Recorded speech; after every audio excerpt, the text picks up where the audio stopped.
Yes, I want to believe this is nominee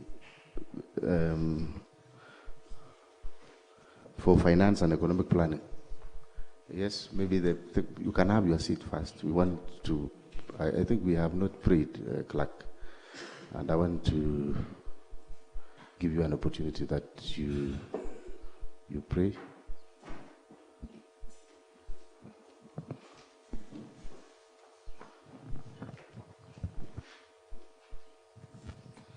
Thank you. Let's pray. Almighty God, we beseech you to behold with your abundant favor and blessings as your servants whom you have been pleased to call to your leadership positions in this republic. We seek guidance to treat and consider all matters that shall come under our deliberation in so just and faithful a manner as to advance the peace, prosperity, and welfare of our country and of those whose interests you have committed to our church. Amen. Amen. Thank you very much. Good morning once more. First things first, welcome Ngetich, Leonard, Kipkoech. The first thing is you identify yourself, maybe with ID. We need to confirm whether we are vetting the right nominee or any other form of identification. I can see you are no longer analog, you are digital. The nominee has provided, I can confirm, honorable members, that this is Ngetich Leonard Kipkoech, nominee for finance and economic planning. So, clerk, you can proceed and for him to take an oath.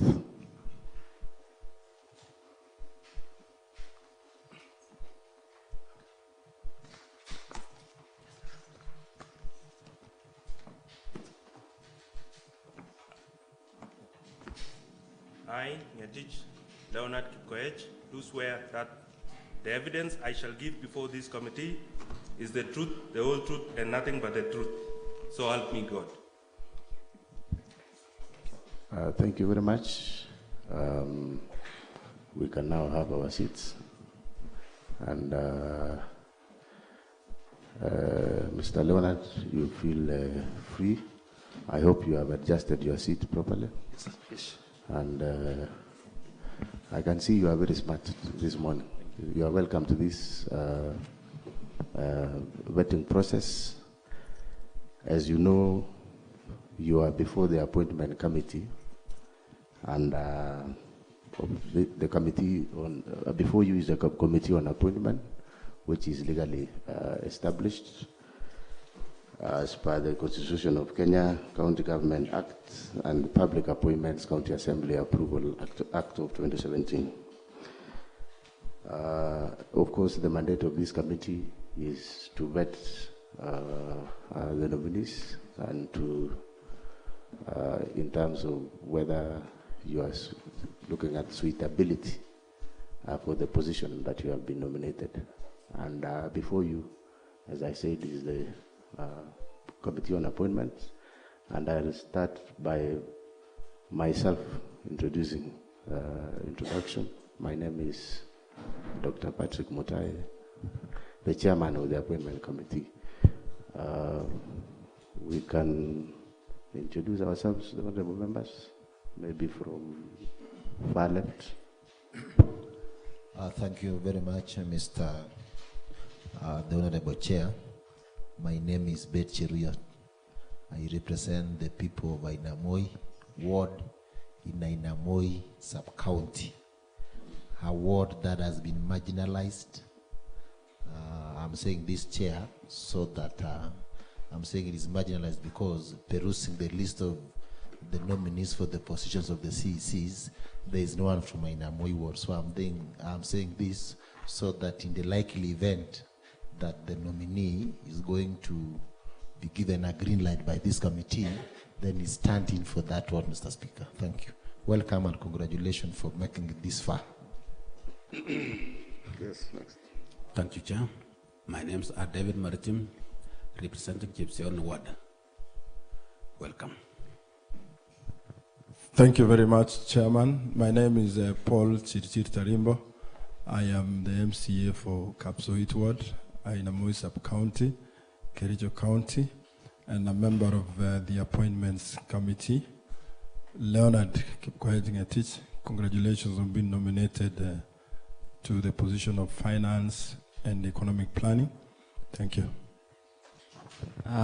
Chair, my name is Kiprotich Rogony, representing the people of Sigawet Ward in Sigawet Soin constituency. Once again, congratulations, Leonard, for making it this far. Welcome to this committee. Thank you. Thank you very much, Chair. My name is Vincent Korir. I represent the great people of Londiane, and I also Majority Leader, County Assembly of Kericho. Welcome, candidate. Congratulations for making it to be nominated as the CEC Finance and Economic Planning. Thank you.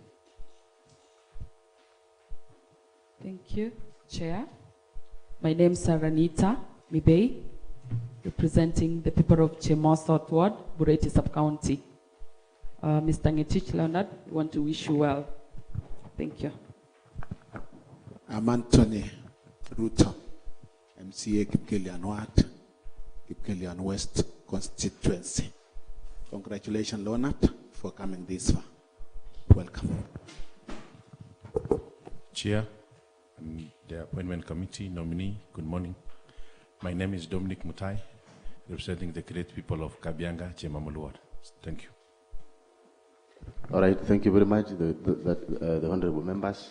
That is a committee on appointments. We are 9, as you can see. We have the secretariat, and clerk can introduce yourselves.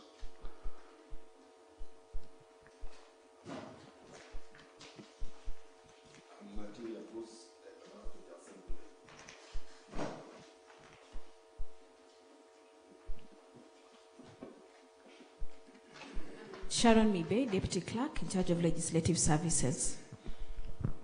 My name is David Thiongo, Clerk Assistant. My name is Nancy Bon, Research Department in charge of Monitoring and Evaluation. Okay. My name is Koros Chiriot, Head of HR. All right, thank you so much.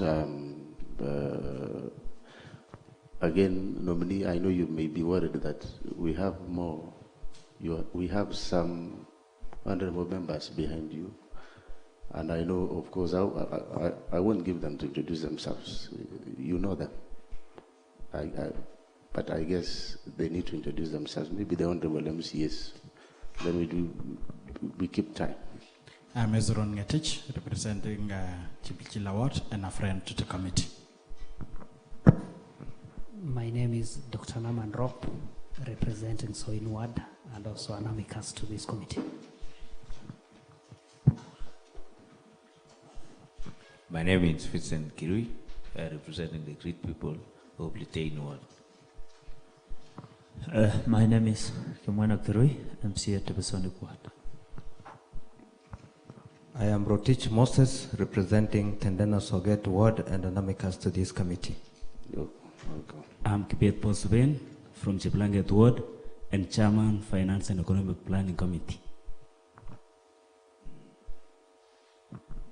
Siala Julius, representing Waldai Ward, Agriculture Chairman. Thank you. Thank you so much, honorable members. Those are the friends of the committee. And at a point, if time allows, we may give them 1 minute each to say something if they have. However, I want to welcome everyone who is here. Even we have distinguished guests at the gallery. I want to appreciate them.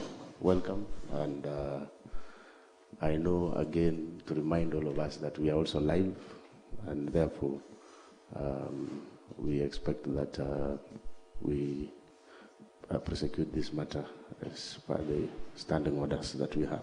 The nominee, the rules of engagement, this is for the, of course, appointment and as well as yourself, is that all questions shall be addressed through the chair.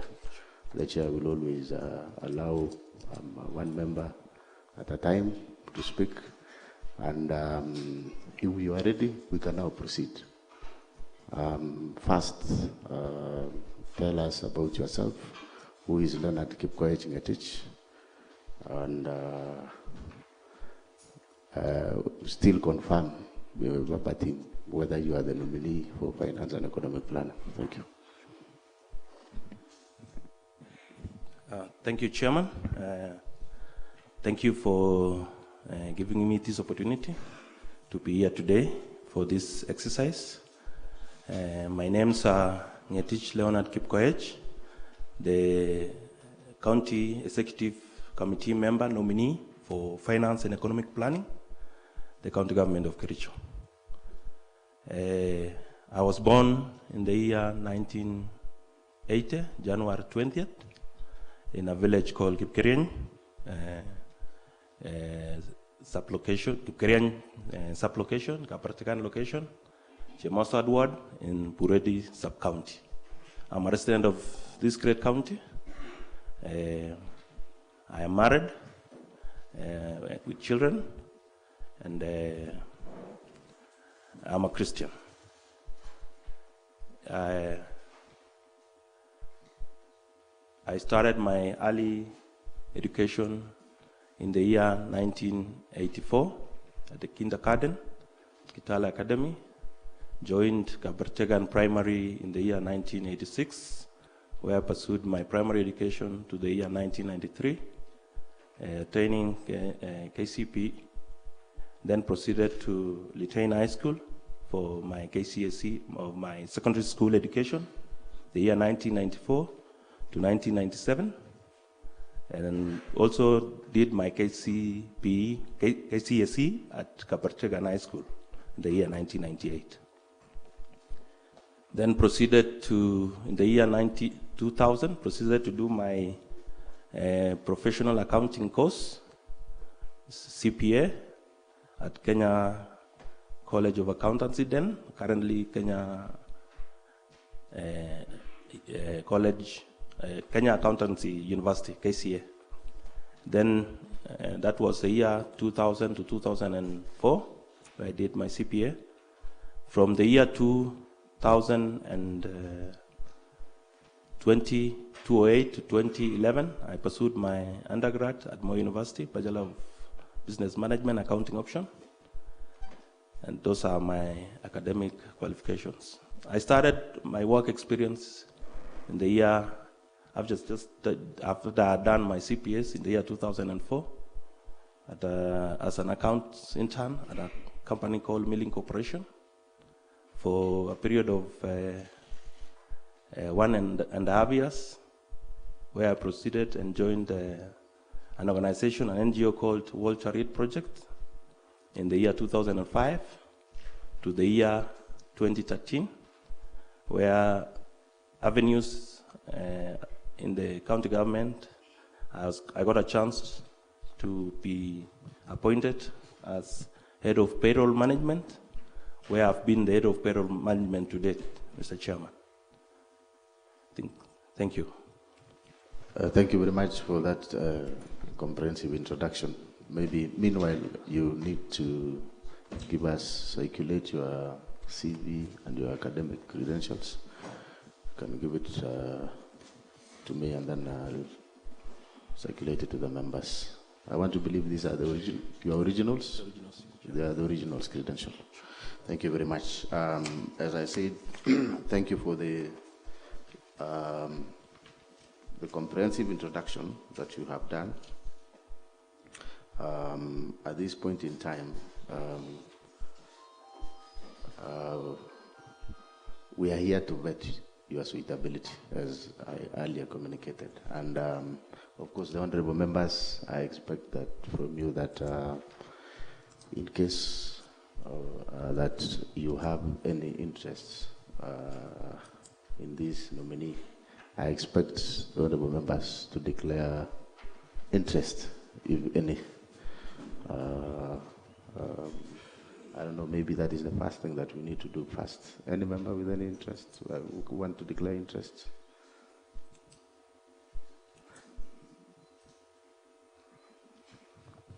For the purposes of this battle. committee on appointment. So silence means no one has interest, and I think you are okay. The Honorable Anita Mibei is here.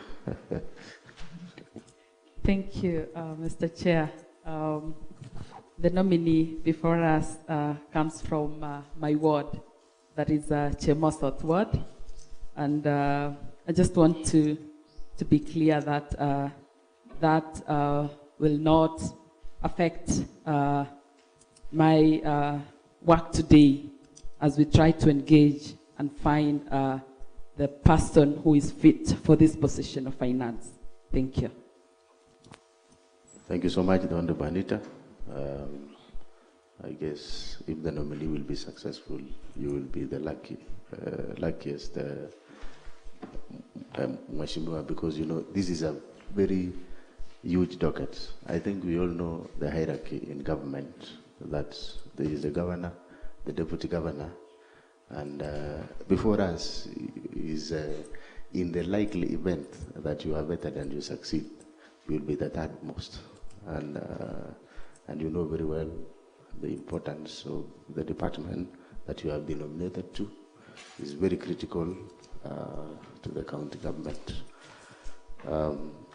So that is it. Any other member with interests? Of course, Chairman, having been in this county assembly from 2013, the nominee for finance and economic planning has been the head of the payroll. You know, we've been working together from 2014 up to now, but I want to declare, Mr. Chairman, that my presence in this committee will not interfere with my work, having known him for the last 8 years. Thank you so much, the Honorable Cheriot. But any other honorable member?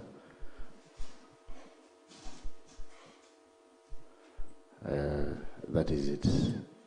And of course, you as truly the chairman of this voting committee, as you all know, is that before I resigned, I also worked at the county government. And we worked with the nominee, who was my colleague, but in another department. So I don't, for the purpose of this, let it be very, very clear that, of course, this vetting, we are vetting you as per the law. We are guided by the Constitution, the County Government Acts, and other legislations that are in place. So I'll encourage that honorable members, we stick to what we are supposed to do in terms of vetting. You mentioned about your work experience. I think I've heard you correctly. And also, I know it is indicated in your CV. The only thing that I want to ask maybe for now is that the work experience that you have both at Walter Reed, I realize that you are one candidate who is international, because I think having perused your CV, I even realized that there is a time you attended a course in the US. Maybe you can shed light on that, Ngetich. So, Chairman, as you have put it, I worked for an NGO called Walter Reed. This is a US government-affiliated NGO, and occasionally we would have trainings overseas. And my seniors were based in Washington, D.C., and I would report to my seniors at Washington, D.C. Thank you, Chair. Thank you. Maybe to ask is that, just for the benefit of records, I think, are you a member of any professional association? And if you are a member, do you hold any position? Sure. I am not a member currently, but I'm aspiring to be a member of ISPAC. Okay. I have one paper to go to be a certified public accountant. Okay. So that means you are you are almost through with the sections, so that you can be confirmed as a member. Sure. Okay. And we hope that, of course, in your CV you have mentioned that. I want to believe that. Sure. Maybe the other question that I may ask you is that, are you a holder? Previously, have you ever held any political office, and whether you have any political affiliations, and maybe you can tell us your past political activities that you have ever been involved in, if any. Chairman, I have not held any position in any political party. I have no affiliations to any political affiliations. As currently, I'm a public officer, which does not allow us to be any member of any political affiliations. Okay. I think I will encourage you not to attempt to be a politician. It's a very difficult task. But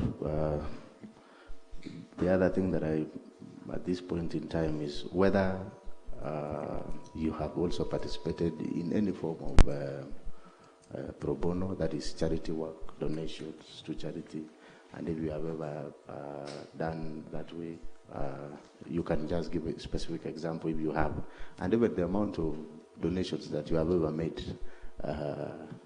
to these in form of charity. Sure, Chairman. Yeah, I have in the past participated in a number of charities. I have made those donations to children's homes, 3 of them to be precise: Chamka Children's Home, the Litain Children's Home, and the Mogoshek Baby Home. These are just donation of personal stuff, not necessarily, those are in kind, not monetary. And I've also offered my services to a foundation called Samoe during its inception, and the usual charity events in the village, Arambase, and other stuff. Thank you, Chairman. Okay, thank you so much. I've just realized that the donations and the charity work that you have participated in, it seems to be only from one area of Bureti.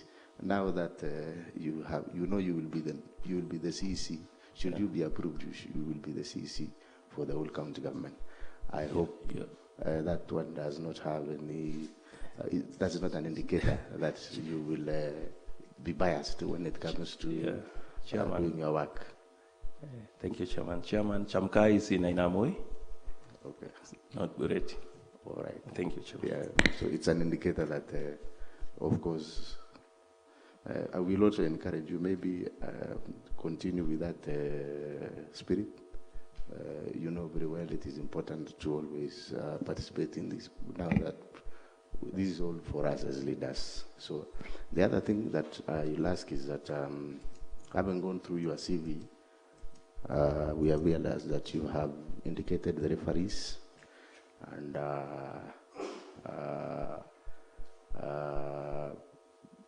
some persons that we can communicate to if we want to inquire something about your past in terms of work experience and maybe educational background. Do you have any objection if we make an inquiry with these people? No, Chairman. All right, and we hope that you have given us the referees, the current address as well as the contacts. I hope so. You can confirm that? I can confirm. I've given you the addresses and even cell phone numbers. Okay. Thank you so much. At this point in time, we just want also to ask you whether at any given time you have been awarded any honors or awards during your working time or during your lifetime. You know, some of us here, we have the benefit of course, the normal educational awards, but there are others like honoraria. Whether you have had any? Yeah. Chairman, I don't have any awards yet. Hopefully in the near future I will get some. Okay. I can assure you I will pray for you so that at least in future they can honor the work that you do when you serve this county. Sure. So thank you so much. I want now to open the floor. I want to give to the Honorable Vincent Korir, maybe to ask a few questions. Thank you.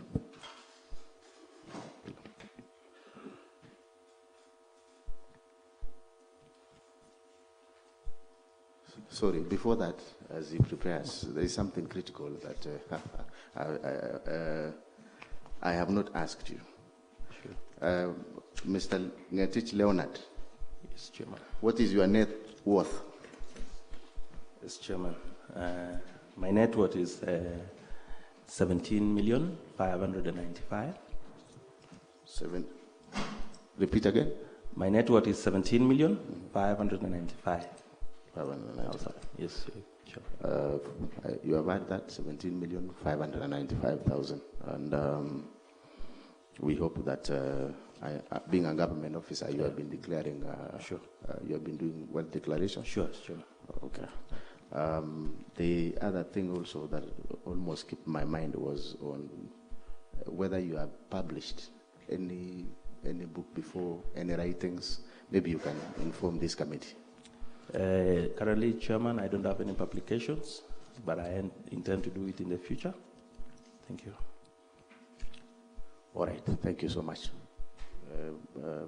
Majority. Thank you very much, Mr. Ngetich Leonard, and you are welcome. Now, Auditor General every year has been flagging off the issues of pending bills. And I would like from you, if you get a chance to become the CEC Finance and Economic Planning, I would like to know from you, what is the cause of pending bills, and how are you planning to circumvent and solve this issue of pending bills? Chairman, I'd like to answer the question from the Honorable Member Vincent Korir. Pending bills in the county government occurs when there are few factors that might necessitate the occurrence of pending bills. One of them, which is very key, is in the event that at the end of the financial year, the county government does not receive the final exchequer disbursement, then there would be bills that are not paid because of late disbursement of exchequer funding. Number two is when we have works that were awarded maybe in the last quarter or the second quarter, and at the end of the financial year, they have not been submitted or invoiced. They form obligations for that financial year, hence becoming pending bills. There are instances where also works awarded and there are contractual obligations that are not met by the contractors. Hence, at the time of closure of financial year, the contractors or suppliers have not met their contractual bid, and so they all become pending bills. To address this challenge, Chairman, is one is in case of delays, we have to stick to our procurement plans. Our procurement plans state the time and the frame at which works and supplies must be made throughout the financial year so that they are invoiced on time. Second, Chairman, is to also work with a cash flow that will enable suppliers, all suppliers that have been invoiced at the end of the financial year, that is 30th June, to be paid. We may have challenges there given the exchequer disbursement cycle, but going forward, we want to improve on our cash flows so that we look at the end of the financial year, any invoice, works or supplies are paid. Thank you, Chairman. Thank you so much. Maybe we can have honorable members, if there is any rejoinder, you can ask based on what okay, so Honorable Anita, you have something on the same question? Thank you, Chair. Just a rejoinder question on the issue of the pending bills. My question to you, Mr. Ngetich, is there any cause of alarm when you talk about the pending bills? We know the contractors, the suppliers are waiting for their payments, and it's been quite some time now. Hopefully it will be done sooner. What are some of the measures or strategies you're putting in place? I'm looking at something like, the FIFO and the LIFO.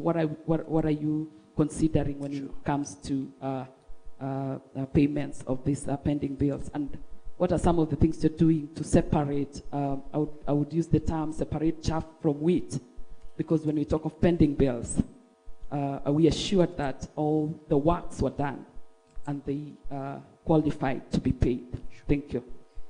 Yeah, Chairman, to answer the question from Honorable Anita Biegon, the measures that I propose that we put forward, or I put forward with the stakeholders is, first, I'm aware currently the county government has gazetted a pending bills committee that is working on what you have said, removing the chaff and the real pending bills. And that is on course. I will not comment until that they are done with what they are doing. But going forward, Chairman, we putting up place mechanisms of budget implementation that looks at where works are awarded. They have to conform to the law. The procurement requirements must be conformed to. All paperwork must be there for anyone to even begin work or do supplies. That could be where other challenges have occurred, but going forward, we have to make sure that we stick to the procurement laws to the latter. Thank you, Chairman. Yes, thank you very much.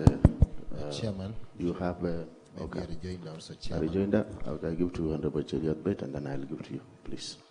Okay, thank you. Maybe on the issue of the burning bill, Mr. Ngetich, we've always had a lot of issues. We do not even know the exact burning bill for last financial year and those other financial years. What exactly are you going, because you've been in the county government from 2014, and of course you've been in that line of finance. I know you are the head of the county payroll. But you know, there are burning bill dating back to 2015, 2016 financial year. Sure.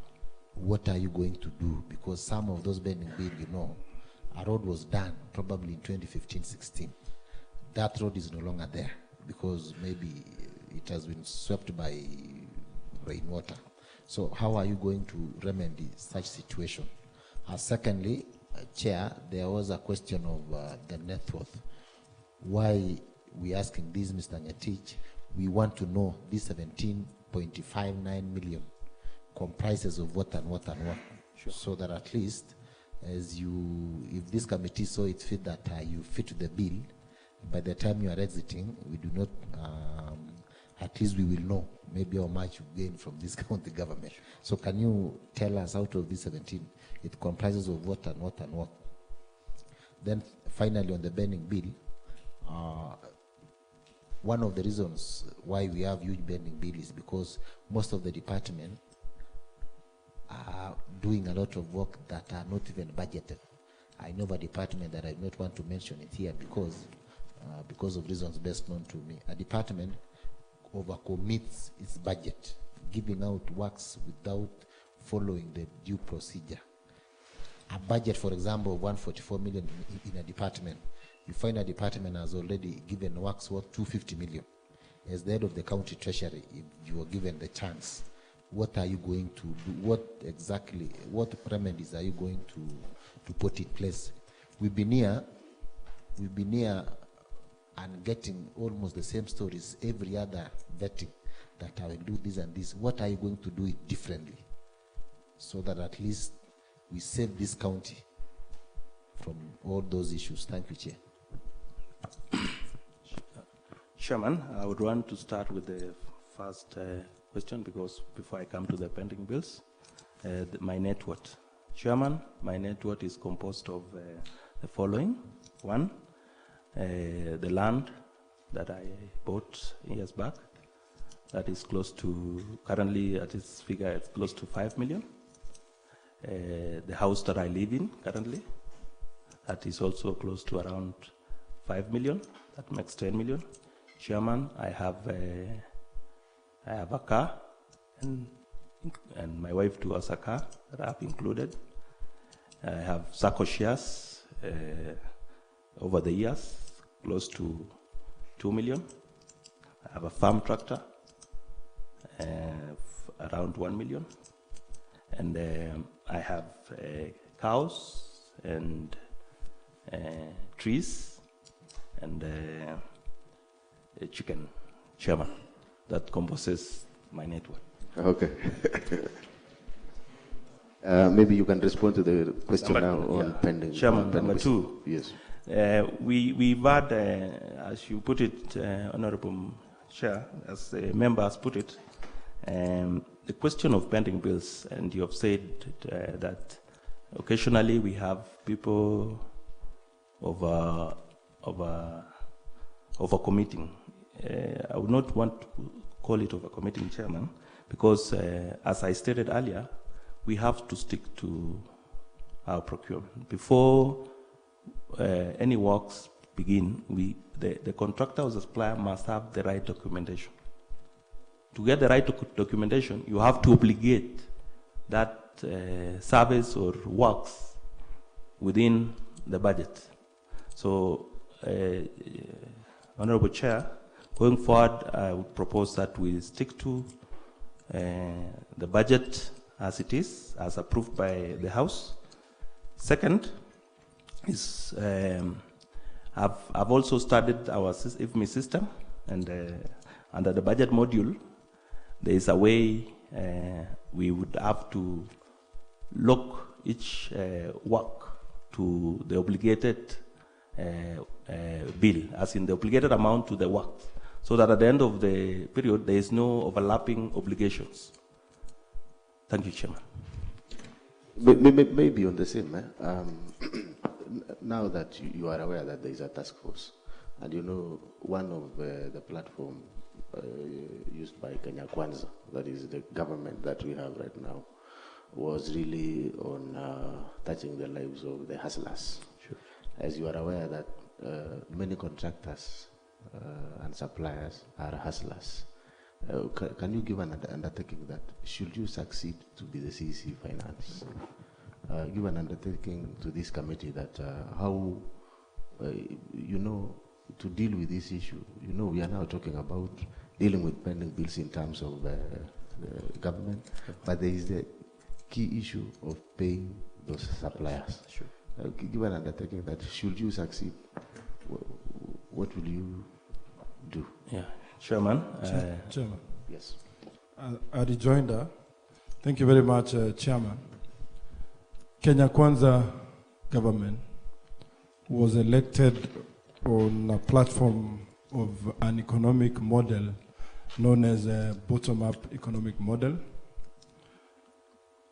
In the county government of Kericho, there is a huge outcry on perennial issue on pending bills, which has negatively affected the SMEs and the hustlers. I will cite a few examples where there was a training a few years ago in Chebwagan, where hustlers were asked to supply maize, where an old mama who runs a posho mill was asked to supply maize to Chebwagan training camp. a butcherman was asked to supply meat. A vegetable vendor was told to supply vegetables, sukuma wiki. To date, they have not been paid. How are you going to address this issue now that the Kenya Kwanza government is very, very keen on uplifting the lives of hustlers? There is a hustler fund that soon will be out. Most likely, the same hustlers who supplied maize and the rest could have been listed because of not paying or meeting their financial obligations. What will you do to make sure that this menace is capped, please? Thank you, Chair. Maybe so that he responds all, Chair. I wanted a clarification because the nominee has just said that there was a task force that was launched by His Excellency the Governor to deal with the bending bill. What is the scope of that task force? Will that task force look at the bending bills only for the last financial year, or the bending bills beginning from the inception of this county, that is in 2013? So I want to know the scope of that task force. And how many members, the membership of the task force, and probably the time that they are going to table the report. The terms of reference, so that even when I go to the people of Ainamoi, I will inform them that if someone has done work and he or she has not been paid, at least I'll give him or her the time that probably the task force will give out that report. Yeah, maybe you can take those ones first. Okay, Chairman. I want to start with the question or the rejoinder from Honorable Member Paul Chirchir that about pending bills, that we have had issues with pending bills and the hustlers suffering out there. To my knowledge, Chairman, I'll still reiterate the fact that where there are issues to do with pending bills, most of them would occur because of poor documentation or procedure.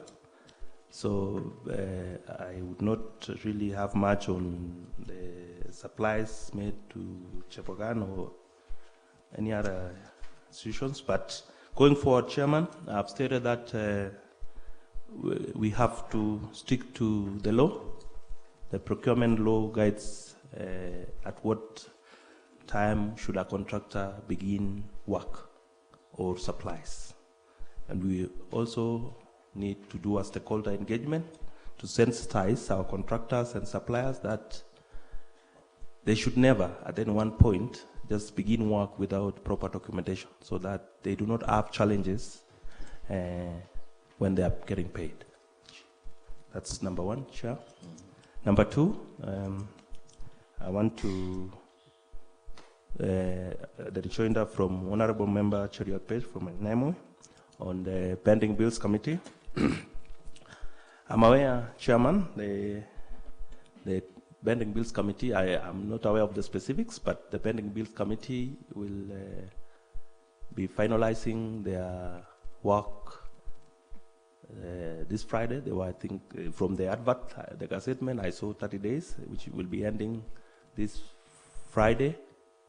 So likely from next week, we'll be getting, the governor will be getting a report, hopefully, so that we begin to see what that report contains. Chairman, the honorable member has asked what is the composition of the pending bills.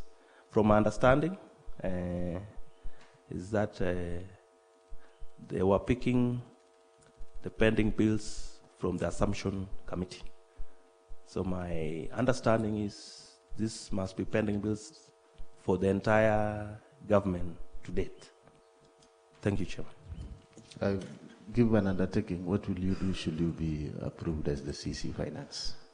So, Chairman, once this honorable committee and the House approves my candidature, I would take the report, have a look at it,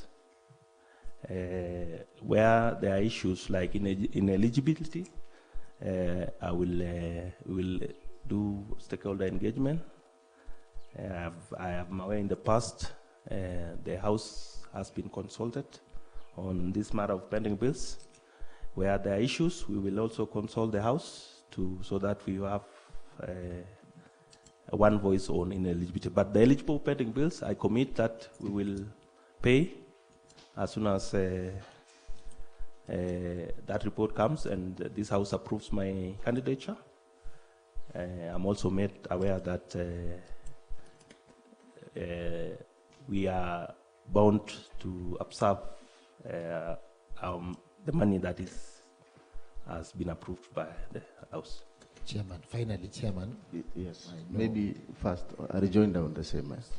Now that you know, if you succeed to be the CEC Finance, the CEC Finance, is the most powerful CEC in the county government. You mentioned about something, eligibility and ineligibility. Is it? So my concern really is the aspect of ineligibility. Those spending bills that are not supposed to be paid, maybe. And that comes up as a result of a process, be it legitimate or illegitimate. And in this case, it may be illegitimate. What will you do as a CEC Finance so that such things does not occur? Because you see, the contractors and suppliers may be suffering or suffer at expense of negligence by staff, and that is something that is very serious. Just imagine what the Honorable Paul Chirchira said regarding Chebwagan. That person who supplied the meat, he supplied in good faith, but the process, for instance, if it was not followed, and you know this is government, it is not payable.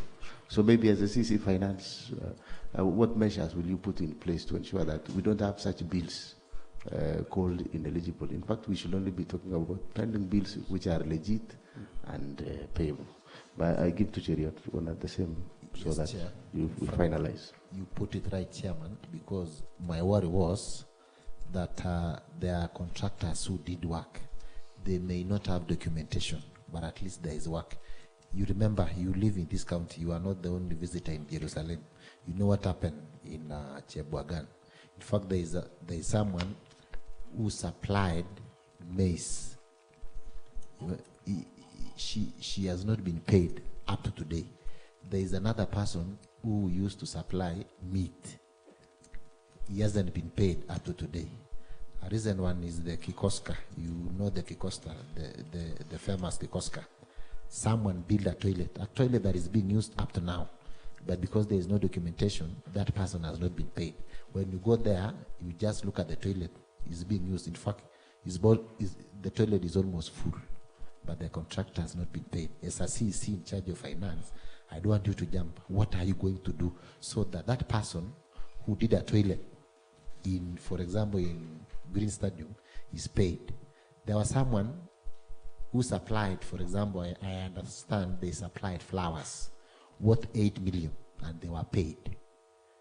You know, you cannot ascertain whether there was flowers worth 8 million, but that person is paid. Then the other one built a toilet. The toilet is still standing, is being used. In fact, the toilet even was being used the other day when we had Mashujaa Day. I mean, when the president was here, but that person has not been paid up to now. So as a CEC in charge of county treasury, what are you going to do to that person who built a toilet, no documentation, he has not been paid?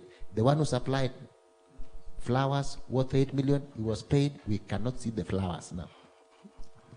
Okay. On the same, regarding pending bills and the questions that I asked you and you have answered, that maybe the main causes of pending bills is procurement plans, documentation, and maybe obligation of contract. Now, because before you award somebody a contract, probably you have to follow the procurement process. Sure.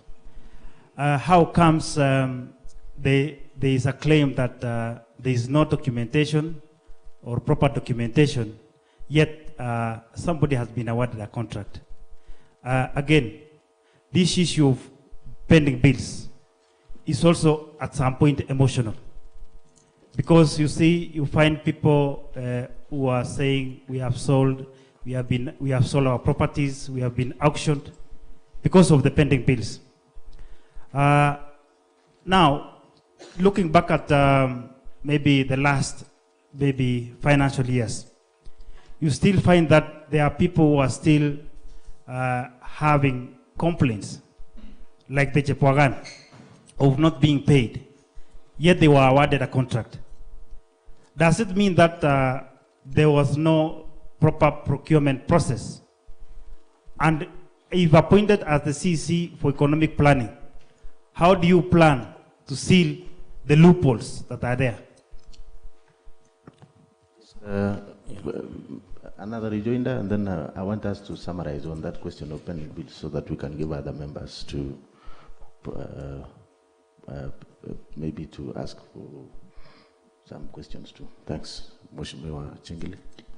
Thank you, Chairman.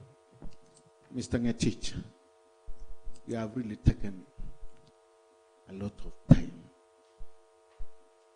asking you questions or engaging you on pending bills. The reason is that pending bills is one of the challenges that we face as a county. You have already enumerated several reasons why we have pending bills as a county. And I never heard you mention procurement process. Procurement in this county is wanting. You have the Department of Procurement have a tendency of procuring works and services towards the end of financial year. What mitigation are you going to put in place so that works and services are procured in time? Thank you, Chairman. Yes, Honorable Anita, a minute. I hope you are noting. Thank you, Chair. Just to add on what my colleagues have taken time to ask about the pending bills. My question here, Mr. Ngetich, we're talking about the pending bills and the challenges that have come with it. You having been in the system as a payroll manager, I know we are talking about what you will do, but my concern here is by virtue of you being in that finance office, what can you say you've done so far to try and solve the pending bills issue as we try to look at what you will do if given this position? So that through the chair, we're not talking about things that we hope our nominee will do, but just to try and understand if you've taken time to try and actually be part of the solution, even as you work under the payroll office. Thank you. Thank you so much. One from Honorable Paul Chirchir. Thank you very much, Chairman. I do not know whether this question falls under pending bills, but it is a distant cousin of pending bills. Chairman, we have seen the county government invest public resources in private property. For example, Kipkoech sweet potato, where the county government of Kericho built a sweet potato, I wouldn't call it factory, store. But the land where the sweet potato store has been built belongs to a private entity.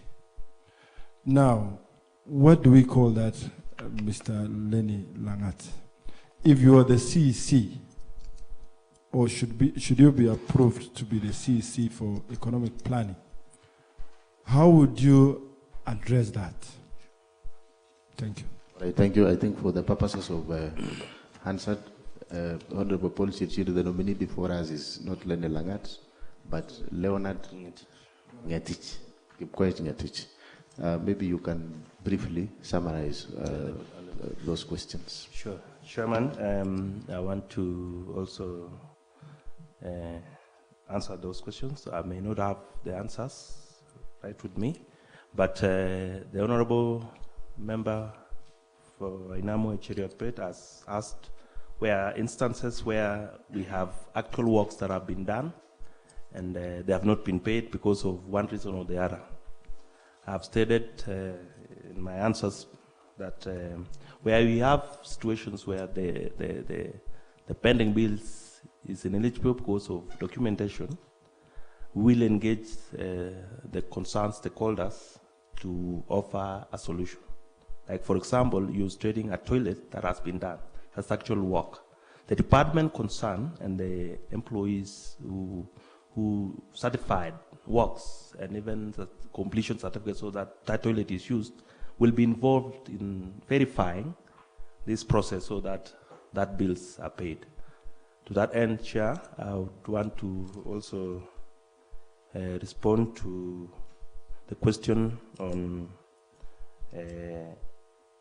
procurement and where there are loopholes in the procuring cycle.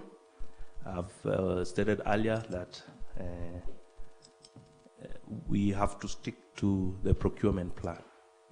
Situations where procurements are done maybe May and June, and if you look at the procurement plan, there are no procurements at the last quarter.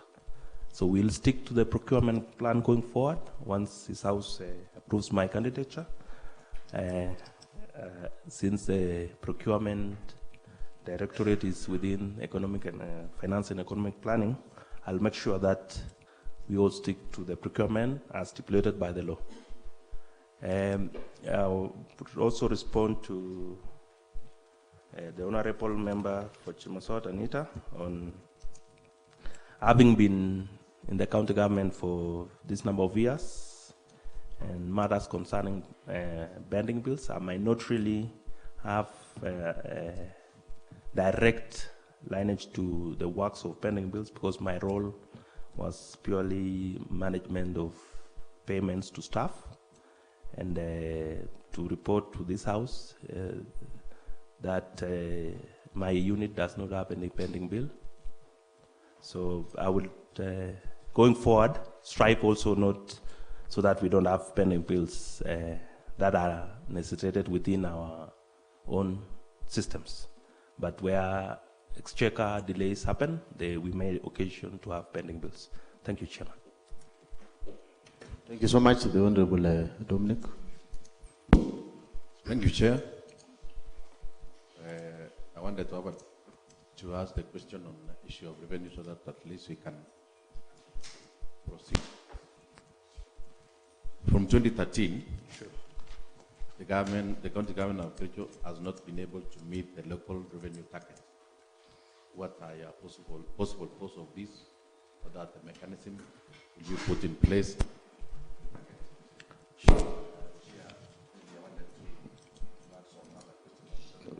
Yeah, sorry.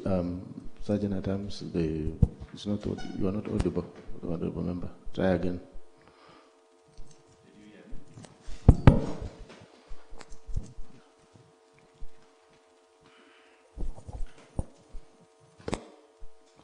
Maybe you can repeat the same.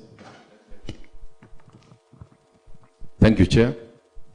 From 2013, the county government has not been able to meet the local revenue target.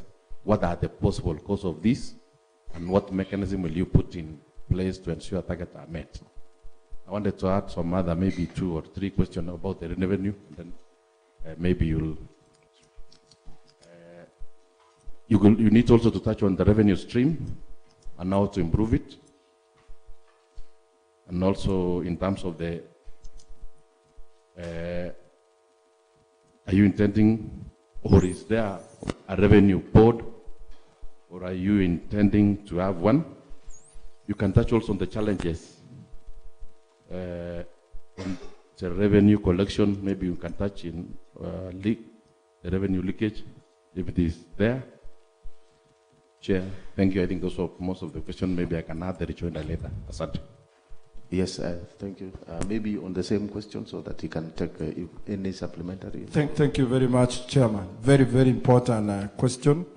I thought we were on pending bills, but since you've opened the floor for more questions, please, Leonard, would you please tell this committee the actual revenue collections for the past 5 years, the actual revenue collections vis-a-vis the targets?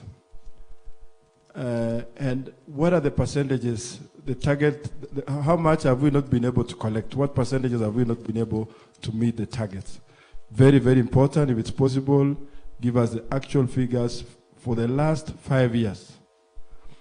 And if approved by this committee, what are the measures that you will put in place to enhance revenue collection? We are aware that the county government of Kericho has been sending budgets.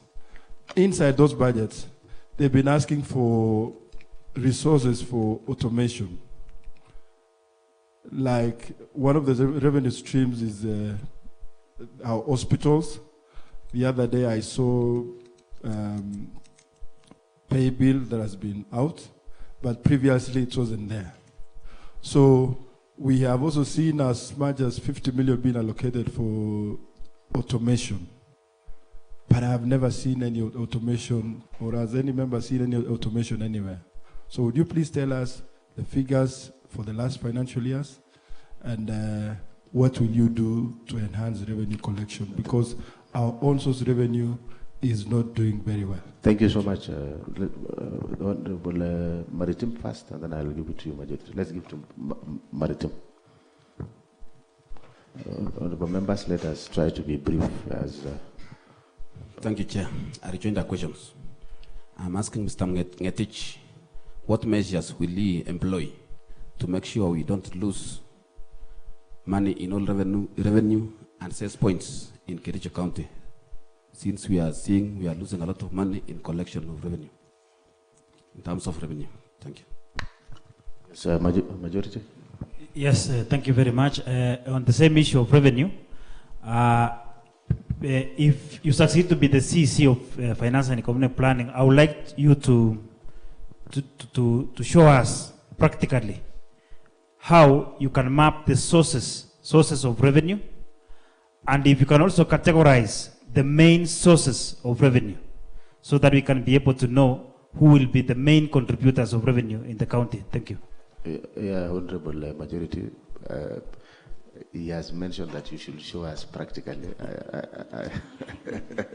but maybe you can just explain, of course, on the same. I don't know whether we have anyone so that we finalize on that matter. Honorable Anita. Yes.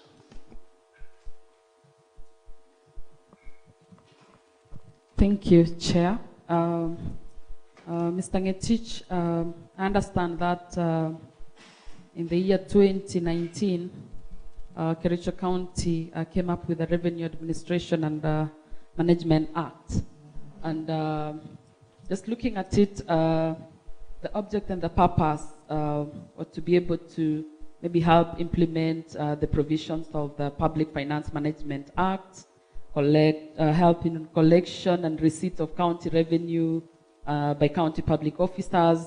We have the administration and management of tax and revenue. Just like what we are asking ourselves today, the economic situation in Kericho County is wanting. And we've asked the revenue streams that I think you'll answer.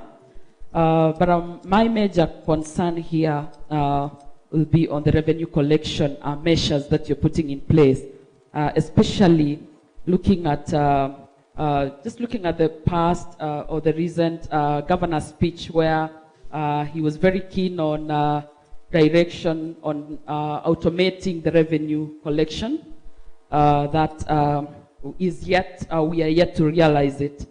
And should you, given this chance, or once you're given this position, what are some of the ways that you would maybe employ as a CEC, especially on the collecting officers, so that maybe some performance indicators. Just let us know how you plan to ensure that we actually collect money out there. Since if an officer decides to collect the much they want to collect in a day, will we be able to actually meet the targets?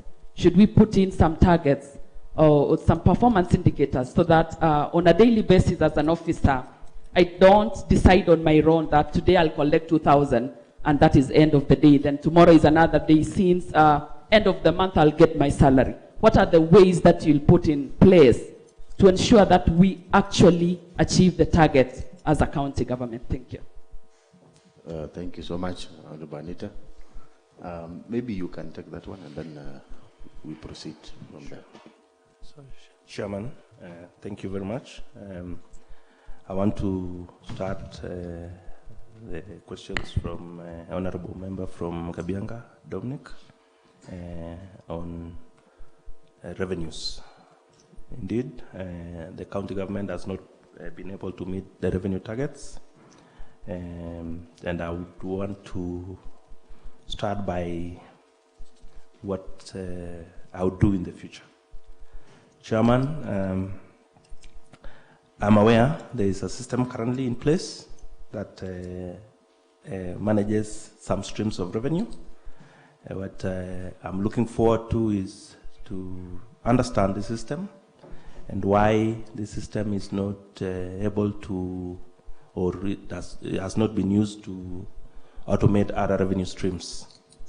In the event that this system is not offering us the service we need, we will look at the contractual obligation, probably terminate the contract and look for a new system. But above all, going forward, as it has been stated by His Excellency the Governor, that the county government of Kericho will be going cashless. They have started with the health department with a pay bill, but that's not all. We would want to, if this House approves my candidature, make all revenue streams cashless. I've had the privilege of, in my current assignment,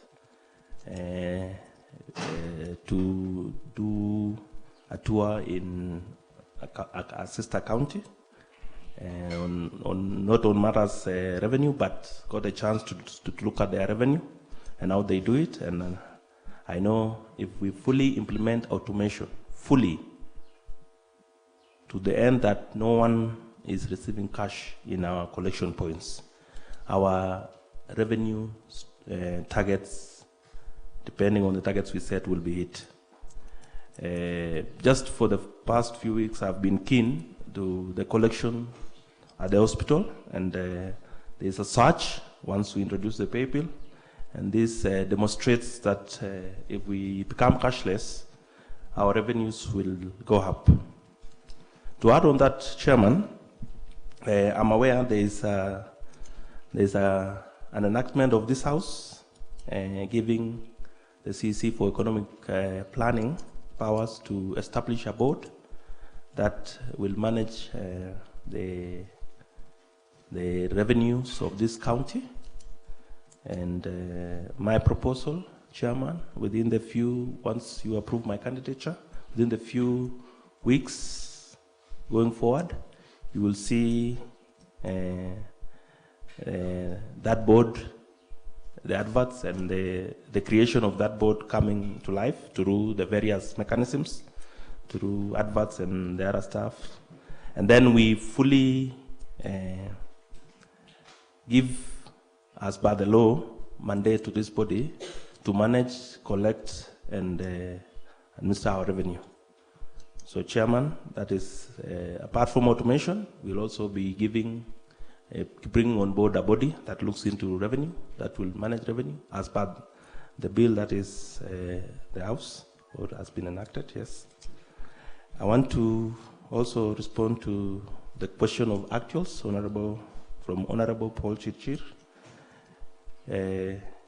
Chairman, I exactly don't have the exact figures of the last 5 years, But going by the trends from the year 2019, we have not met our targets at all. We may have reasons for that. 2020, we were hit with a pandemic, COVID. That spilled over to 2021 and even the current financial year as the people of recovery strategies of COVID. But going forward, I've stated that we will endeavor to become cashless through the board and the departments. On revenue streams, Honorable Member from Londiani, we have 39 revenue streams in total. I will just mention the major ones. The major one, of course, as it has been stated, is the hospital fees. The collections from our hospitals is one big revenue stream. The next one is our land rates, which comes second. And then we have our markets. We have our parking. Those are the top main revenue streams that we receive amounts. The other revenue streams among the 39 are the small revenue streams, QRSS, land survey fees. Those are as revenue streams to 39. Chairman. Thank you very much. I think, honorable members, the nominee has summarized those engagements. I want to give to the Honorable Rogoin. Okay, thank you, Chair. Leonard, I was keen on the targets, and I wanted to hear from you. Do we normally have a target as a county government of Kericho on source revenues, so that you can tell us how much have we been collecting? Because we've seen in the media, for example, parking fees and the fees that we charge on the matatus. At one point it was reported to be zero, but we occasionally see a number of our officers in all our roads. Does that mean we lose such revenues? Number two, you talked about the system, and you've indicated it will be cashless going forward. Do you mean we are going to resort to pay bill, or do we have an entity that is going to collect revenues on behalf of the county government of Kericho? Because revenue is key in financing our budgets. Sure. And then lastly, you've talked about 39 streams. Do we have other? We have exchequer and then the own source revenues. The 39 you're talking about is own source. Do we have grants, donors? You can confirm to this committee. Thank you. Yes, Honorable Anita. Thank you, Chair. Mr. Ngetich, you mentioned, I know you've said we have many revenue streams. I was keen on the multinational being one of our revenue scheme, and my concern is the current valuation rate. What plans do you have? Because the concern out there is that the valuation, the land rates are still very low. As a finance lead, what are some of the measures you put in place to see some of these worked on? I know it's our obligation to pay taxes, but to what point are we ensuring that some of these revenue streams that could be helpful to the county revenue are worked on, and especially the multinational one? Thank you. Okay. Honorable Anthony Ruta, and then you give it to the Honorable Dominic. On land rates, can you be able to tell us, those ones who have been paying regularly, land rates? And for those who have not been paying, how can we encourage them to do so?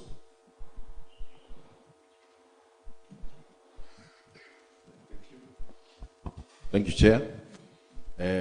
When you will be answering the issue of the valuation rate, especially on the multinational, can you touch something on the mechanization done by the multinational, because that one also will affect the economy of this county in terms of jobless and the revenue collection. Thank you. Rajoina, Chair. Oh, yes. Thank you, Chair. Maybe on the same issue of revenue, my question is that how much do we get from these multinationals? How much are they paying, for example, per acre from the multinational? I mean, the land rates. Secondly, the Kabianga Tea Farm. You know, you may not have been maybe involved in running the county treasury, but at least know how much do we get from Kabianga Tea Farm as a source of revenue. You must have done your research before you present yourself for this vetting.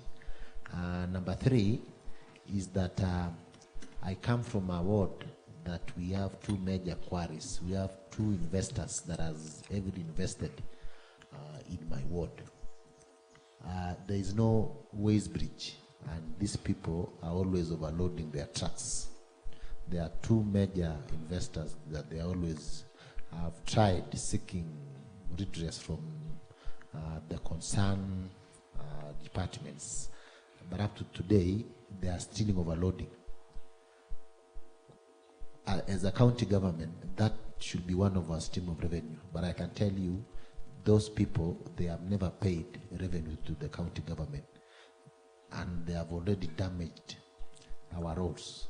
So if this committee will give you a green light, please do something on the same.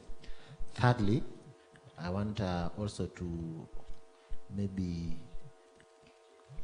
inform you that your governor and also our governor has always been very passionate on the mechanization that is taking place at the multinationals. As a CEC in charge of the county treasury, what are you going to advise either the governor or the county assembly members? I mean, what is your take on this issue, the thorny issue of multinationals that we have in our county, especially concerning those machines?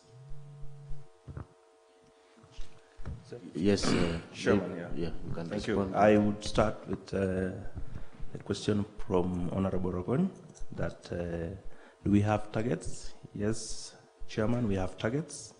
And I've stated earlier that over the past years, we have not met those targets. The reason could be explainable given the period that the country has been. But I just want to talk of going forward. I've stated the reasons that we may not be meeting targets is because of our system.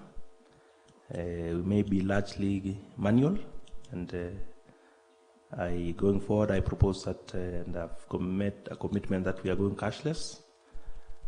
Second on the agenda is the formation of the board that will assist in revenue collection. That board will be answerable to the county government and equally to the county assembly on matters revenue, and it's an independent board to deal with revenue collection. Second, would also enhance one thing that may have been lacking, called enforcement, that will be coming back to this house for approvals on capacity building on our enforcement unit, so that as much as we are collecting, we should also enforce, so that our taxes are paid. On the question of Honorable Ruto from Kipkoech, what am I going to do on the people who have not paid current land rates? The mechanisms that are provided by the law are very clear that we enforce, yes, but also occasionally through the House give penalty waivers to encourage them to pay these rates. So I'll be sending for approval to the House for penalty waivers in the near future to encourage those who have not paid to pay. The question on the valuation role by Honorable Member Anita Pegan from Chimosot. As it is right now, we have a valuation role, and the valuation role is pending approval from the House. I know that there were challenges, but hopefully going forward, if we engage and get this valuation role approved, it will increase our land rates. The question of multinationals that you have asked as a revenue stream, the only stream that the only revenue we get from the multinational currently through the land rates. So this, if we get an approval on the valuation role, this will increase the land rates they are paying us. Honorable Dominic has also mentioned something that has been with us, the team organization, and it's a rejoinder from Honorable Member Jerry Odbet on the same. I would only mention that the direction and of the county government of Kericho, given pronouncement by His Excellency the Governor, is that the multinationals must agree to do away with mechanization, given the agreements that are in place. And my advice only would be that we both engage, because they are also investors and we have issues to do with mechanization. And to this end, I know there's a statement being made for a task force to look into this issue. So we expect that the members of the public, the stakeholders will engage and give us their views on this issue of mechanization. I want to also comment on the question by Honorable Member Cheriot Pet on revenues from Kabianga. Yes, there have been issues in Kabianga from what I have gathered, and looking at the revenue they generate is not equivalent to what we ought to get from Kabianga. This is a department, it is a farm under the Department of Agriculture. I will be liaising with my counterpart in agriculture to see what are the issues that befell this farm, so that we are not getting enough revenue. I would not really comment much, but we will put measures in place to make sure we get revenues attributed to us from this farm. On the issue of quarries, yes, I agree, Chairman, that there are issues. I've also been on that route once and twice, and I've seen the damage caused by the trucks ferrying those quarries, and I agree with you. We'll be putting mechanisms in place. There is a question of a weighbridge. The only problem with a weighbridge is the designated point to put that weighbridge. Because we have a number of quarries. We have quarries in Kedawa, we have quarries in Fortenan. I have had a stint before to visit a quarry also on my own, a quarry in Nakuru. That what they did in this quarry is they did CCTV cameras to the quarry, so that we know the number of, so we may be looking to implement the same in our county, so that we know the number of trucks that are coming out of those quarries and implement the cess accordingly. Thank you, Chairman. Chair. Sir, Honorable Dominic. The revenue stream you have said is 39. Yes. Can you kindly suggest the new revenue stream? Again, on the same, can you touch something about the collection of revenue in Sondu and the border markets in our country? Sure. So, Chairman, yeah, I know the issue. We will be looking into other revenue sources. I'm aware of the producers, and it's only may be targeting a certain percentage of produce. In the future, we'll have engagements to see if we expand the producers. The Honorable Member, Chairman from Kabianga, I know he's aware that he has 2 factories in his ward that are private, that may not be paying the lorries taking teeth there may not be paying cess. So we will be engaging together with the House and other stakeholders on how to solve or make most of these other entities pay cess to us. I think the chairman. Thank you very much. I think you have articulated it well. Yes, the Honorable Chirchir. Thank you very much, Chairman. Now that as the head of payroll, we have seen the controller of budget flag off most of the counties because of ghost workers. How many employees from the county government of Kericho are not paid through the system? We are also aware that the integrated personal and payroll database is programmed in such a way that when an employee gets to 60, they are not paid through the system. How many ghost workers are in Kericho, if any? How many employees are paid through the manual system? And roughly how much? Thank you. Maybe on top of that, Mr. Ngetich, the issue of wage bill. You know, I overheard His Excellency, the Deputy Governor, mention that they are going to employ a number of youths. I think the figure was around 3,000. I don't know, I'm not so sure, but there was an indicator that as a county government, there is a plan, of course, to ensure that we employ. I don't know whether is it from formal employment or what. Of course, we will really be very happy when our youths are employed. But my only concern now, currently you are the head of payroll, and you know the challenge that is there on the issue of wage bill. You are also aware of the laws. In fact, there is one regulation that this county assembly approved, setting or capping the personal emoluments as 35% of the total expenditure. I don't know the current percentage or how we are doing. Maybe you can tell us. And now, how do we now balance?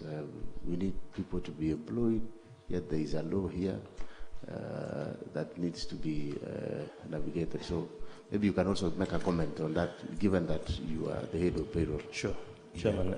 In addition, Chair. Yes. In addition, Chair. Okay. I give to Ragone and then. And then I will give to Anthony Ruto, and then I will give to Cheriat Bed. So let me start. Thank you, Chairman.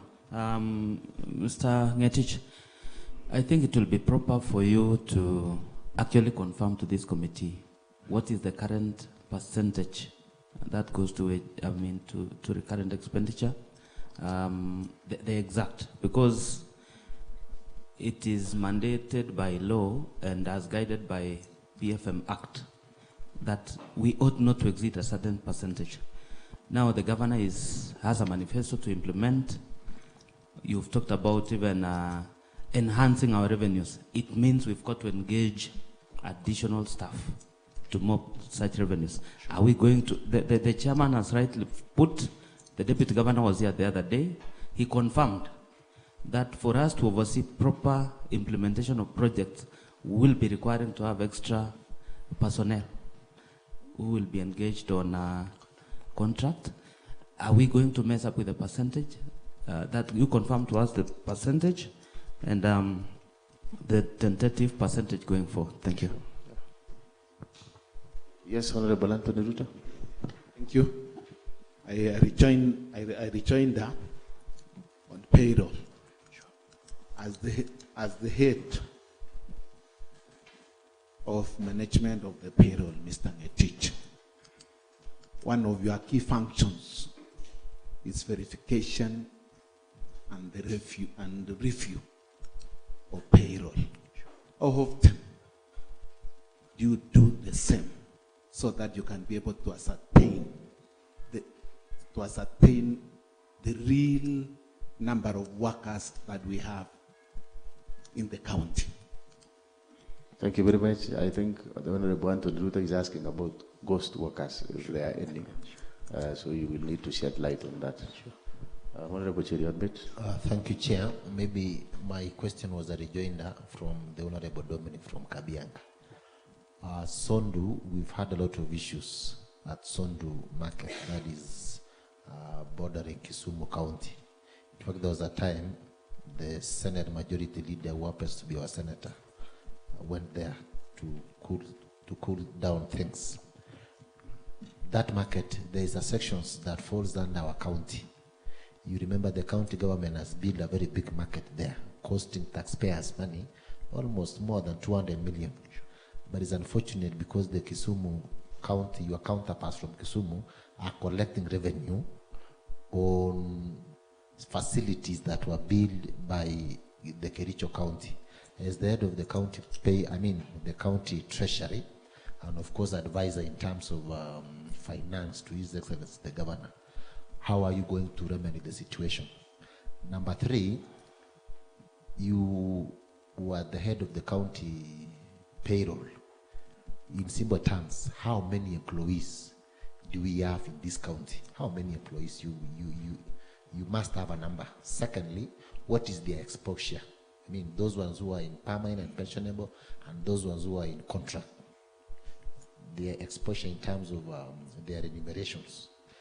We get the number. Sometimes we are asked, how many employees do we have? And we do not have answers. We've been trying to get that question. I was the member of committee on labor and social services from 2017, but we never got an answer of that question. So tell us how many employees. Number 3, how many of those employees their salaries are processed through IPPD? Yes, how many of those employees? Because that was even the report that was there in the Controller of Budgets report. How many of these employees go through the IPPD? And how many of those employees are paid manually? Because, you know, when you pay people manually,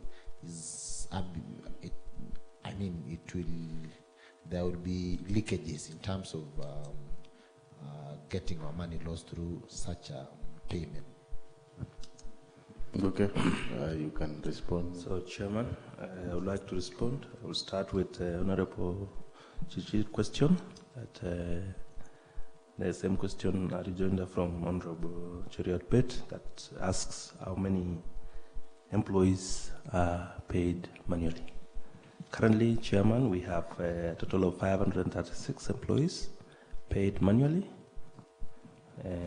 Out of these 536, 420 are currently being integrated. The approval for integration goes up to DPSM, that is the Ministry of Public Service and Gender and Youth. So they are currently, 420 are currently being integrated. And I just want to bring to the attention of the House that most of the 536 are ECD teachers. And as you are aware that we didn't have schemes of service for ECD teachers up to the other day. So this is the reason why we have had these employees outside the IPPD. To also affirm to this House, we do not have any ghost workers in Kericho. If the definition of ghost workers is those who are in payroll illegally, no, we don't have. So number 2, I want to also respond to the Honorable Rogon on percentages. We have currently, as it stands, the percentage of PE versus revenue is 41%. Of course, against the cap line of 35%. This has been occasioned to do with our revenue decline. This has been almost for the last 3 years. We have not managed to be at 35, but previously we had maintained below exactly 35. 2020, 2021, and currently we are at 41%, thereabout, but exactly 41%. This occasioned by 2020, the revenue went down, COVID, 2021 recovery, and currently we are still on that. Going forward, on issues to do with percentages, we have discussed a lot on revenue. This percentage is a derivative of our revenue, and so we have to raise our revenue to be at 35, and even to allow us to hire more employees and stick to the law. So we have discussed extensively on revenue, and going forward, I assure this House that I'll make all measures to raise our revenue within the law so that we are able to manage our revenue percentages.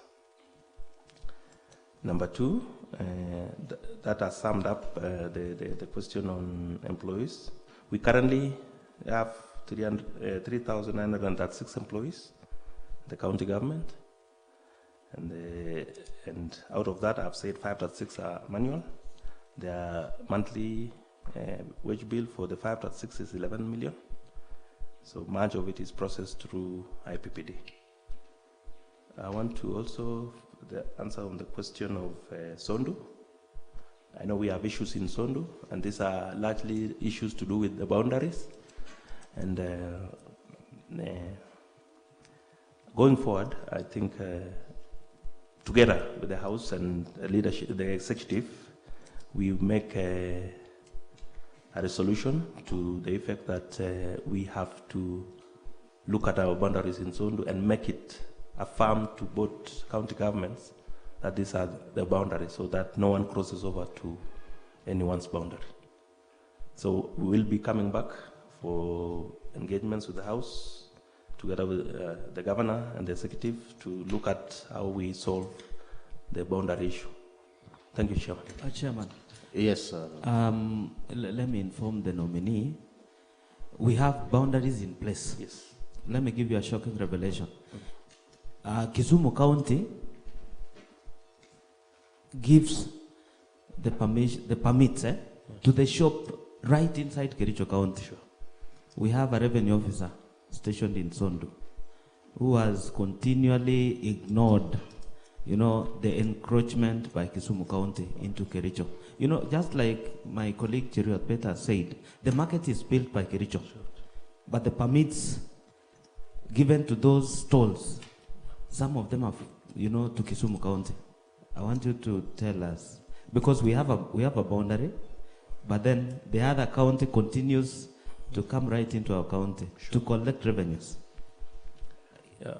So does that mean, Chairman? I understand what the member is saying, and just said it is our responsibility as executive and board, even the House, but from the executive side, to have a discussion with our counterparts in Kisumu and affirm the boundaries. It's affirmation of the boundaries and an agreement that none of the officers are going to cross over to our revenue streams. Internally, we will also be looking at how to manage and enforce zone to market revenue collection, as Adia stated. Thank you. Yes, Chairman. thank you very much. Clarification, Chairman. On the same? Yes. Right. He has not answered the total exposure. Then I mean the number of employees that we have in our county. There was a head count around 2014. I don't know when are you going to do the other head count, but you must know the number of your staffs, because you are the head of them in terms of payment. Then on the issue of also the boundary, we also understand that we have industries at our borders, but they are in Kericho. On your way to Kisumu, keep seated there. The prime steel companies, those companies are in Kericho, but it's unfortunate because they are paying their revenue to Kisumu, and yet the land belongs to Kericho. The one that we build in Sondu, it is very simple. The county government of Kericho build a market store, but someone from the other county coming to give them, licenses. As the head of the county treasury, and of course all the streams of revenue, you need to stamp authority there. Sure. If you need our approval so that we go there and protect what belongs to Kericho, sure. I think we will do that. Sure. And for your information, Chair, you know, these other counties have always been encroaching into our county. We have in Kisii also, between Kericho and Kisii, Kericho. Factories are in Kericho. But you know the Kisii government comes and takes those revenues. So we have the same issue between us and Kisumu. Does it mean that this county, chairman, somehow lacks the leadership? Because why are people encroaching into our borders from all sides? Bomet, I understand Bomet is just maybe 3 kilometers away from our county headquarters. The tea belongs to Bomet.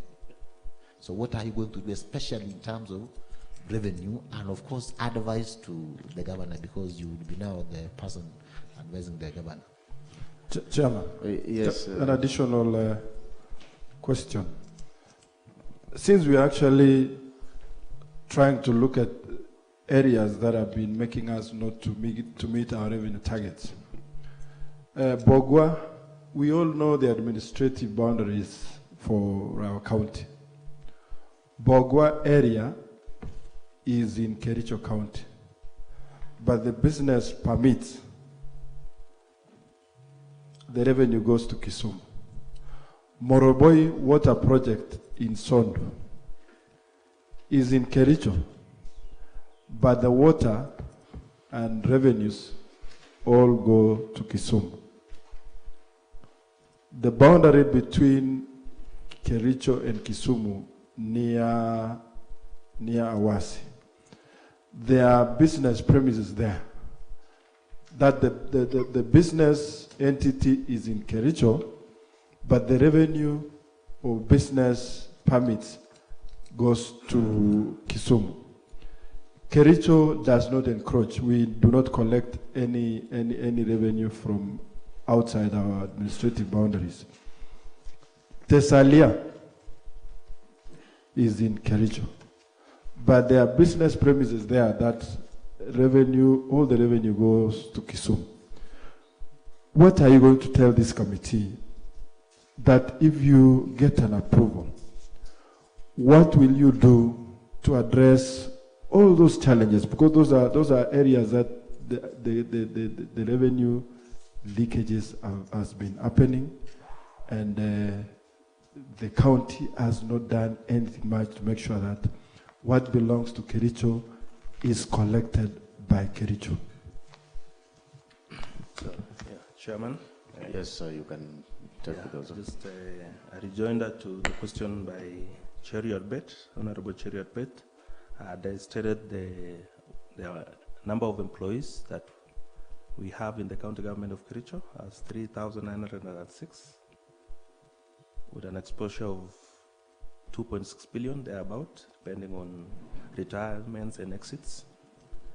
So, that matters. So, in matters revenue, I want to agree with you. Sorry, Mr. Ngetich, and I want to believe that is only the executive, is it? That's the executive. All right, thank you. So, on matters revenue, I know we have discussed this at length. We have issues, yes, you've put it, honorable members, that Chairman, there are issues in Sondu, there are issues in lower parts of Soin and Inamoi on boundaries and revenue collection. I think largely what the county government has lacked, paid everything, is enforcement.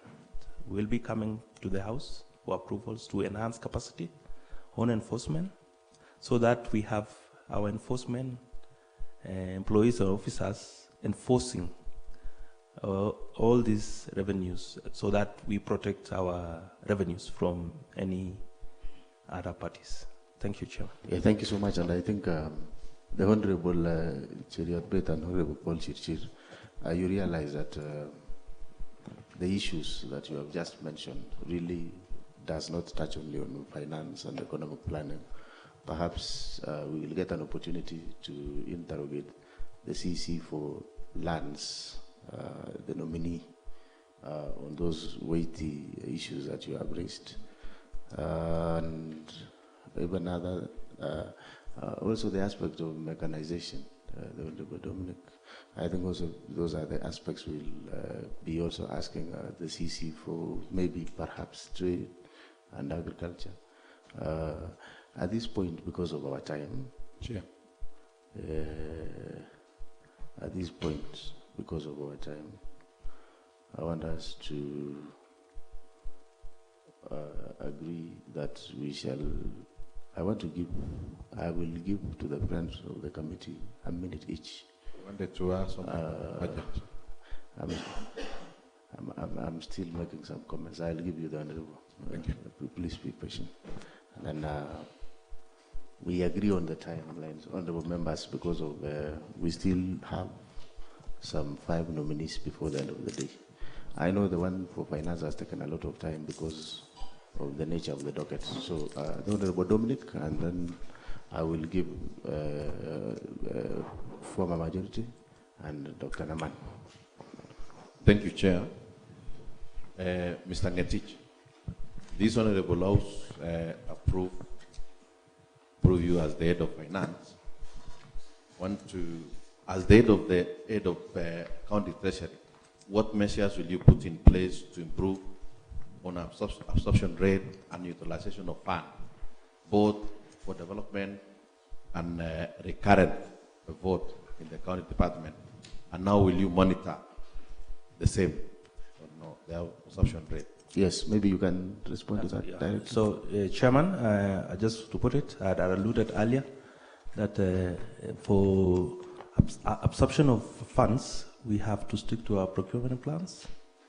As early as the start of the financial year, we do award to contractors and suppliers, so that by the end of the financial year, we have paid. You know, it's about payment that is done, so that funds are absorbed. So going forward, stated earlier that we'll stick to our procurement plans. Thank you. Thank you. Dr. Naman, a minute. And we hope you will not use some strong vocabulary like Kalashi. Thank you, Chairman, and the committee and the nominee for the job well done. Mine is an application question, Mr. Ngetich, to the nominee, Chairman, that God willing, you will be the CCEM for finance and economic planning. And the county assembly on this other end would have exhausted its budget ceiling. And they have an urgent matter to attend to that requires financial implications. What would you do, sir? That you are the CCM in place, the assembly has a very urgent matter to attend to, maybe outside the presence of this assembly. What would you do that under that possibly they have exhausted their budgetary ceiling? Thank you so much, Dr. Naman. Honorable Israel. Thank you, Chairman. Mine too, I want to ask outside the vetting tool, general question and suitability test. Waziri, congratulations on your appointment. According to the advert which the governor did, the Honorable Israel is not yet. He's a nominee. Okay. Did I hear saying congratulations, Waziri? Okay. Congratulations, Leonard Mutai, on your nomination to this position. On suitability question number 1, I want to ask you, according to the advert which was put on the cassette notice by His Excellency on the requirement for one to be appointed or to be appointed to this CCM position. Specifically, requirement number 5 stated that one should not hold office or any other state office or public office. How did you make to this appointment? Secondly, is that what is that one thing which you will do to this county if this committee find it suitable to approve you, that will impact positively to this county? And the last question on the general knowledge is that, as we know, that multinationals, each and every one of us needs to pressure the multinationals to scale down on the mechanization, and more so we want to have at the governor making even some strong communication to them that will be comfortable if we will scare them away. According to the statistics which I have find it out recently, is that 90% of the market by the KTDAs and the small-scale farmers, they sell our tea to Ekatrek or the Unilever. Okay, they buy 90% of our tea. Supposing that we scare this multinational away, what will be the impact on the economy of our county, considering that 90% of our tea are bought by this multinational? Okay. Are we not measuring on the minor and minoring on the major? Thank you. Thank you so much, Honorable Israel. I think on the last point, that is food for thought for all of us. Maybe as you, if you are successfully nominated to be the CC, those are some of the matters that may come up. Honorable Matthew, please amend it because of Okay, thank you so much, Chair. Let me take this opportunity also to congratulate the nominee for making this far. To nominee, we are in the second quarter of this financial year, and we are approaching to the third quarter, and we have not even done any project. What will you do if given the opportunity to become CC in charge of finance and economic planning? 2, I've added that you understand all methods of procurement. We have a number of methods of procurement. Since that we are in Kenya government agenda, which method will you use to ensure that the local contractors and suppliers will get opportunity to do business with the government? Thank you so much, the Honorable Matthew. Mr. Ngetich, you can maybe take that one first, and then I'll give direction. Sure. I would like the question from Honorable Norman Rob on what will I do, especially from what we have stated. There's an aspect that I've also not touched about my CV that touches on donor funding. I'm a trained grants manager, and going forward, one of my key roles is to activate the Directorate of Resource Mobilization and Strategy to look for money out there from our donors and friends so that we are able to implement some of our budgetary needs. So my commitment is to also go out of the way to access donor funding.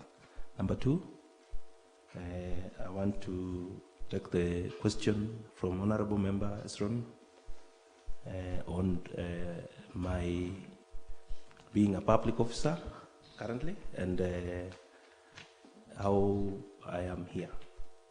The requirements for appointment states that one should not become a public officer or other. At this juncture, Chairman, I'm still a nominee. Until at the time I'm appointed, I will resign from my current engagement to take up a position once the House approves. Thank you, Chairman. Yes. I think there's a question from Honorable Matthew Korir on what procurement methods I would use to enable our contractors access. I want to, Chairman, inform the member that we'll explore all the procurement methods, but as you are aware also, the same law gives the local a percentage of 70% to access all procurements in the county government. We'll stick to that. Thank you, Chairman. Thank you so much. The Honorable Maritim, there are some important questions. Question number 10. And then, Thank you, Chair. Yeah. Mr. Ngetich, have you ever been adversely mentioned in an investigatory report of Parliament, either county or national assembly, or any other commission of inquiry in the last 3 years? No, Chairman. You said I've no. never been. Okay. Yeah, mentioned. All right. The Honorable Anita, take us through the remainder of the questions.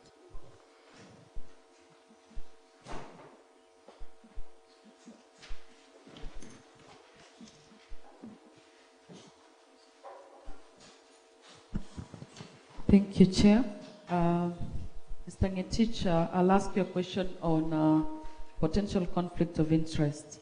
Could you identify the family members or other persons, parties, categories of litigation, or financial arrangements that are likely to present potential conflicts of interest when you first assume the position to which you have been nominated? Explain how you would address any such conflict if it were to arise. Also, you can explain how you will resolve any potential conflict of interest, including the procedure you will follow in determining these areas of concern. My last question would be, have you ever been charged in a court of law in the last 3 years? And if so, specify the nature of the charge, where the matter is ongoing, the present status of the matter, or where the matter is concluded, the judgment of the court, or otherwise how the case was concluded. Thank you. Chairman, I'll start by answering the conflict interest question. Yeah, Chairman, I don't foresee conflict of interest, but should there arise a question of conflict of interest, I'll declare the interest as stipulated in the law and stick to the law. Thank you. And the question of whether I've been charged or not, I have never been charged in any court of law in the last 3 years or even ever. So thank you, Chairman. Thank you so much, the Honorable Mr. Leonard Ngetich. Honorable members, the nominee before us is a nominee for finance and economic planning, and because of time, maybe I'll just, on behalf of the committee, maybe to engage you on the matter of economic planning. You know very well, and all of us are aware, that economic planning is the engine of the government. The governor is on record that he has a manifesto for the people of Kericho. And you know very well also that planning and budgeting, that is the aspect of linking planning and budgeting, is very important. And it is even in the law. And there is nothing that can be done without planning. At the same time, as we plan, we also need to monitor and evaluate the programs that are being implemented by the government. This may also address the issues that was raised by members, including the one from Paul Chirchir on stalled and incomplete projects. What will you do as the CEC for economic planning in terms of ensuring that the county government operates in a manner that is supposed to, given that without economic planning there is nothing that we can do? And what is the current state of these units in finance? Because I'm also informed that the docket for finance and economic planning has 2 chief officers. One is CEO Finance and one is CEO Economic Planning. And these are the people who will be under you should you be successful as the CEC for finance and economic planning. Maybe you can mention something about that. So, thank you, Chairman. Economic planning is a critical arm of the docket, and I just want to state that one of those key things that to note about the department, as it is constituted currently, it's understaffed, and we will also be making requests and proposals to capacitate that department. And on matters planning, I know members are aware that currently we have a CIDP going that will cover the 5 years, 2022-2028. And the process has started as stipulated by the law. There are timelines attached to it, and we want to, if my candidate is approved, we'll stick with the timelines so that by end of February, we have our CIDP approved. The annual development plans will also, which you are all, I think, are due, and hopefully the House will approve the same. And the timelines surrounding economic planning are well stipulated by the law. We'll stick to them. And Chairman, the only request I will make is going forward, we'll be making proposals to capacitate the unit of economic plan. Thank you. Thank you so much, the nominee. At this juncture, I want to give the honorable members to make them just a minute each to final observation of any comments that you have. The Honorable Dominic, yes, your final.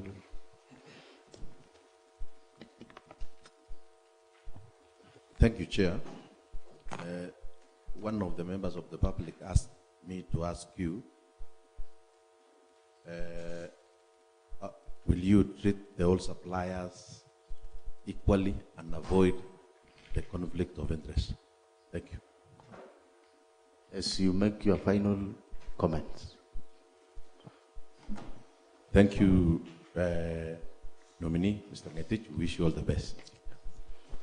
Yes, maybe you can respond to that, and because others I know will be just comments. Respond to. So, yeah. So, Chairman, as the honorable member has asked, yes, I will treat all suppliers equally, and without favor, we will use fast in, fast out method in payments, and there's no conflict, Chairman. Thank you so much. Thank you. Honorable Anthony Ruta, final. Thank you, Chairman. Mr. Ngetich and the entire team.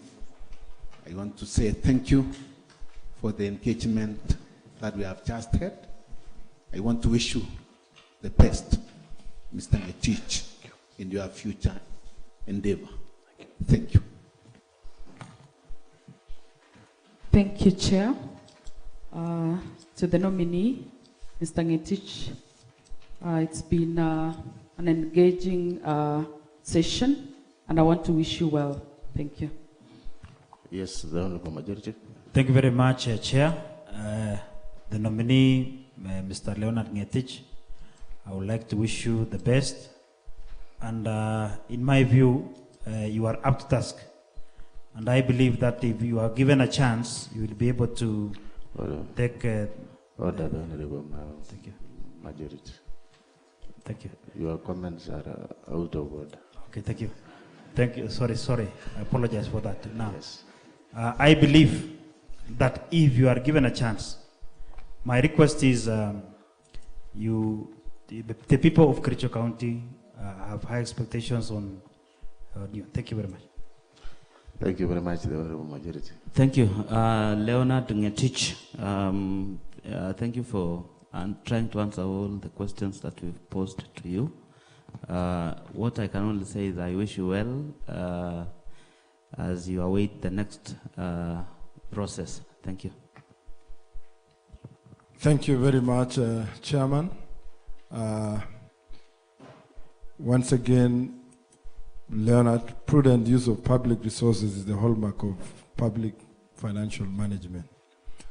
We expect, if this committee or this House approves your nomination, we expect new strategies, new ways that will address the gaps, the challenges, the leakages, and the manual, migrating from the manual system of payments, revenue collection to the new systems. Otherwise, we wish you the best in your future endeavors.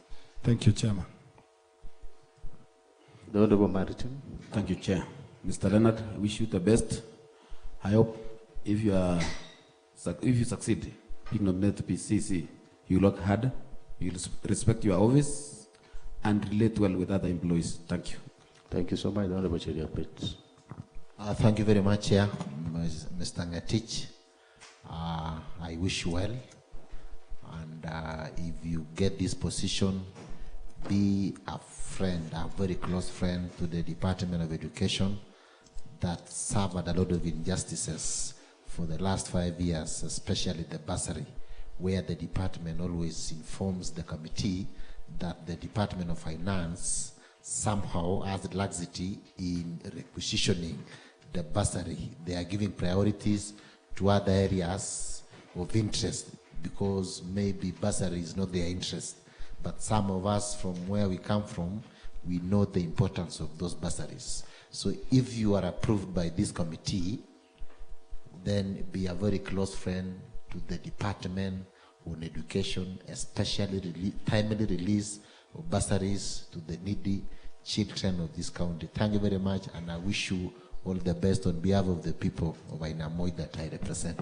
Okay, thank you very much, Eriot. But I think you are very clear that the nominee, should he be successful, be a friend to the Department of Education and not the chairman. Mr. Ngetich, any word to this appointment? Your last, maybe, word or point? Yeah. So, Chairman, I would like to take this opportunity to thank the committee for taking me through this process. Thank you very much. I promise to work hard as put. So, thank you very much. Thank you. All right. Thank you very much, honorable members. At this point, I want to thank each and every one of us here. I want to thank the nominee for the engagements that we have had together. We are here to vet you, and vet your suitability, as I told you earlier, and we shall use all the laws that are applicable to the vetting process. The thing is that you have done your part. We will also do our part. I think just to allay the comments of the honorable majority, that the decision shall be by the whole committee on appointments. And the only thing that maybe probably you need to do, I saw in your CV that you are married. Please talk to your better half and keep, some other things requires divine intervention too. So I'll request you as we proceed and do the reports,